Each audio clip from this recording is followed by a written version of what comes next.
আপনাদের জন্য নিয়ে এলাম আজকে এক দারুণ রেসিপি। বিশ্বাস করুন, এর স্বাদ মুখে লেগে থাকবে। রেসিপিটি হলো ইলিশ পাতুরি ভাপা পোলাও। আপনারা রেসিপিটি দেখলে এনজয় করতে পারবেন।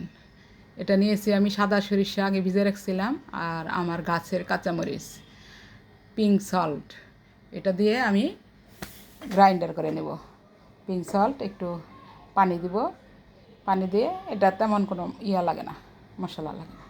অল্প একটু পানি দিয়ে আমি সরিষাটা খুব ভালোভাবে গ্রাইন্ডার করব। গ্রাইন্ডার করা হয়ে গেছে। আমি ইলিশ মাছটা এত বড় ইলিশ নিয়ে নেই, মাঝারি টাইপের একটা ইলিশ নিয়েছি। একটু মোটা করে কেটেছি, যেহেতু এটা ভাপে রান্না করবো। একটু মাছ বেশি না থাকলে ওটার মজা লাগবে না। এটা যে সরিষা আর কাঁচামরিচ, পিঙ্ক সল্ট, সরিষার তেল দিয়ে হলুদ দিয়ে এটাকে যে ম্যারিনেট করে আমি 1 ঘন্টা রেখে দেব। ম্যারিনেট করে এটা 1 ঘন্টা রাখতে হবে, কারণ এটা ভাপে রান্না করবে। একটু ম্যারিনেট করে রাখলে এর মশলাটা মাছের ভিতরে ভালোভাবে এটাই করতে পারবে, সফট হবে আর কি জিনিসটা। এটা আমি ঢেকে ঢেকে আমি এটাকে 1 ঘন্টা রেখে দেবো। 1 ঘন্টা ম্যারিনেট করে রেখে দেবো। এদিকে আমি পাতাগুলো খুব ভালো করে বেছে ধুয়ে টুয়ে পানি ঝরিয়ে নিয়েছি। এটা চাল কুমড়ার পাতা নিয়েছি আমি। লাউর পাতা দিয়েও হলে হয়, চাল কুমড়ার পাতাটা আমি বেশি পছন্দ করি। এর স্মেলটা আমার কাছে অনেক ভালো লাগে, অনেক আমার মন টানে এটা। আমি এটা বেশি পছন্দ করি। এটা আমি যে পাতার ভিতরে এই মাছ, সরিষা এগুলো ভরে ভরে একটু, আবার সরিষার তেল একটু বেশিই লাগে এটাতে। একটু তেল দিয়ে দিয়ে, কারণ এই পাতাটা সহ তো খেতে হবে, দিয়ে দিয়ে এইভাবে ভাজ করে আমি এই বাটিতে এইভাবে রেখে দেব। আপনাদেরকে ভালোভাবে দেখানোর স্বার্থে, যারা নতুন নতুন রাঁধুনি, আর যারা পারেন তারা তো পারেনি, আর যারা পারেন না, যারা এটা বুঝতে পারেন না এটা কীভাবে কী করবেন, তাদের জন্য আমি একে একে প্রত্যেকটা মাছই এভাবে সরিষা দিয়ে কীভাবে পেঁচাতে হয় এই পেঁচানোটা দেখিয়ে দিচ্ছি। এই সরিষার তেল এভাবে দিবেন, এটা এভাবে দিবেন, এইভাবে ভালো করে একটু পেঁচ দিবেন, যাতে পোলাওর ভিতরে যখন ঢুকাবো তখন যেন এই সরিষাগুলো কোনো বের হয়ে না, যাতে ভালোভাবে যেন প্যাকেট হয়ে থাকে। এটা আবার ভাত যাতে খুলে না যায়, দেখেন আমি যে একটা গোল বাটিতে নিয়েছি, একটার সাথে একটা গ্যাটিস দিয়ে সুন্দর করে এটা রাখবো, যাতে এটা ভাঁজ খুলে না যায়। কারণ আমার পোলাও হওয়া পর্যন্ত এটার ভাঁজ এইভাবে রাখবো। এই যে দেখছেন, প্রত্যেকটা ইলিশই আমি দেখাচ্ছি।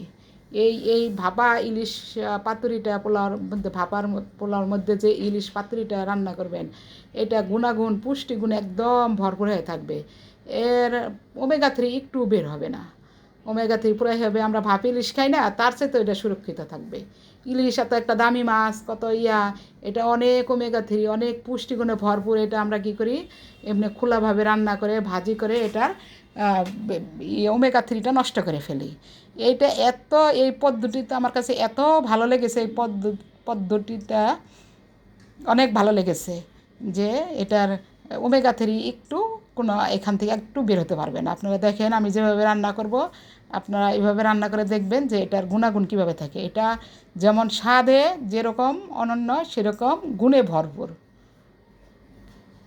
এটা অনেকে এইভাবে রান্না করেন, আর যারা করেন না তারা করে দেখবেন। তারা এটা ট্রাই করে, নতুন রাঁধুনি যারা যারা মনে করেন যে কখনো রান্না করেন নাই, বা নতুন রাঁধুনি, পুরাতন রাঁধুনি এভাবে রান্না করে যারা খান নাই, তারাও সবাই এটা ট্রাই করে দেখবেন। এটা দেখছেন আমি একদম ভাসে ভাসে এইভাবে রেখে দিয়েছি। এখন আমি পোলাও রান্না হয়ে গেলে তারপরে এটার মাঝামাঝি পোলাও যখন হয়ে যাবে, তখন আমি এটা ভিতরে ভাপে দিয়ে দেবো। আমি সব কিছু আপনাদেরকে একে একে খুব সুন্দর করে দেখিয়ে দেবো। একটু আপনাদের বুঝতে ভুল হবে না, সবাই একদম ইজিভাবে এটা রান্না করতে পারবেন। এদিকে আমি এটা এদিকে রেখে দিয়ে তারপর এদিকে আমি পোলাও বসিয়ে দিয়েছি। এই যে আমার পোলাও দেখেন, এই মনে করেন ফ্রি বেঁধে গেছে। এখন একটু নিচে একটু পানি পানি, অল্প একটু পানিও আছে। অত আগেও দেওয়া যাবে না, আবার অত বেশি পরে দিলেও আবার সিদ্ধ হবে না। খুব দ্রুত এটাকে আপনাকে করে দ্রুত বসিয়ে দিতে হবে। এটা আমি প্রত্যেকটা মাছ আমি একদম ভাজে ভাজে একদম বসিয়ে দেবো। একটু সরিষা বের হবে না, একটু মাছের কোনো ওমেগা 3 বের হবে না। একদম সুন্দরভাবে এটা একদম একটার সাথে একটা গায়ে গায়ে লেগে থাকবে, অনেক সুন্দর হবে। এটাকে ভালোভাবে আমি আবার যে পোলাওটা বাটিতে উঠাই রাখলাম, এটা দিয়ে অনেক ভালোভাবে ঢেকে দেবো, কোনো দিক দিয়ে যেন ভাপটা যেন পুরাটা এর ভিতরে থেকে যায়।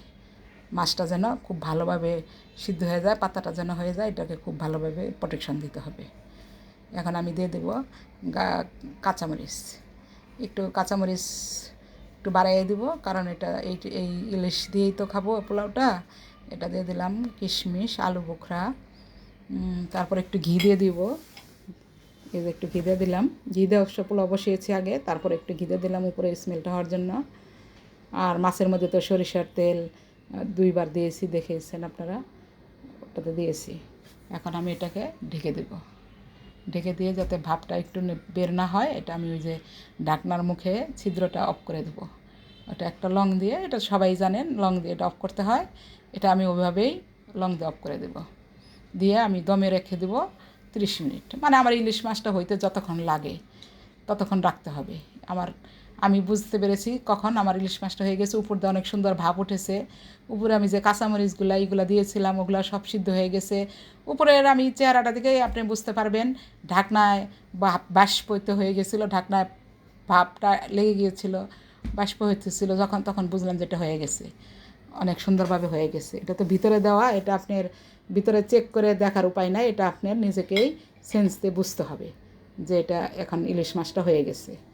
আমি আপনাদেরকে ইলিশ মাছটা খুলে দেখিয়ে দেবো যে কীভাবে, দেখেন কত সুন্দর হয়ে গেছে সেটা দেখাবো। এই যে দেখছেন, আমি এখন আপনাকে পাতার বাঁশটা খুলে দেখিয়ে দিচ্ছি যে ভিতরে ইলিশ মাছটা কত সুন্দর সিদ্ধ হয়েছে। আপনারা এইভাবে একবার করবেন, করে দেখবেন, একবারে গুপ্তধন বের হবে এখান থেকে। দেখছেন একদম গুপ্তধন বের হয়ে গেছে, ওমেগা 3 কত সুন্দর দেখছেন।